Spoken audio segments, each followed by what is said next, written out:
Hi there and welcome to Lenslab HQ. I've got a short video for you today demonstrating our ND starter filter kits, the kits that we demonstrate on our workshop, and they're so popular we now sell them off our website. Okay, so the kits come in a handy wallet to keep yourself organised. You've got 4 graduated filters, 4 ND filters, and enough filter rings to go on pretty much any lens. You also get a bracket to hold the filter and a lens hood. So what do these things do? Let's have a look.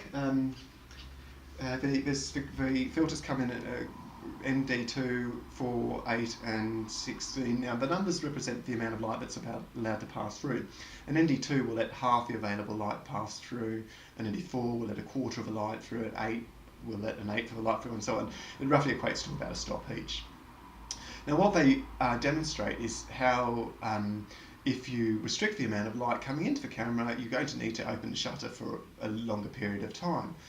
When you do this, anything that's moving will become blurred. Typically these are used in landscape photography where there's water involved. Maybe you've seen the waterfall shots with the water flowing over and not got a nice milky effect, and the background or anything that's static is in perfect focus. This is how it's done. We use them in Brighton to demonstrate how that effect can be made on the sea, where we get a nice milky effect on the sea and the old pier rising out of the water. So we've got also you get the graduated filters with the kit, and these are excellent in landscape photography where you've got a problem of exposing for a sky and anything below the horizon might be requiring a different exposure time. So that will even that out. You can take 2 shots and expose to the sky and the foreground and comp it together in Lightroom or Photoshop. Or you're fooling around, it's wasting your time. This is how it's done. You can take one shot where you can keep the clouds in perfect focus and a nice deep rich blue in the sky, yet also expose correctly for the foreground. If you tried to expose for one or the other without one of these, you'd find that one was blown out or one was underexposed. So they're a great way to get a perfect exposure throughout an entire scene in landscape photography. So let's go ahead and put one on a lens. We've got a lens here. If you look under the caps, they've got the sizes. This one's written is a 52mm.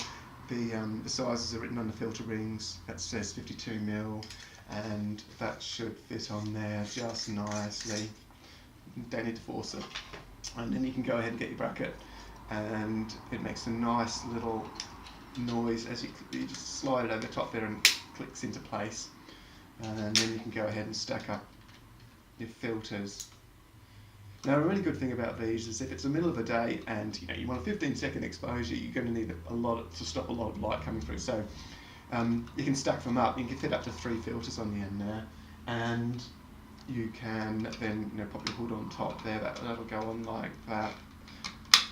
We always recommend the lens hoods because they stop any light coming in on an odd angle and creating any odd artifacts in the lens barrel and ruining an otherwise perfect photograph.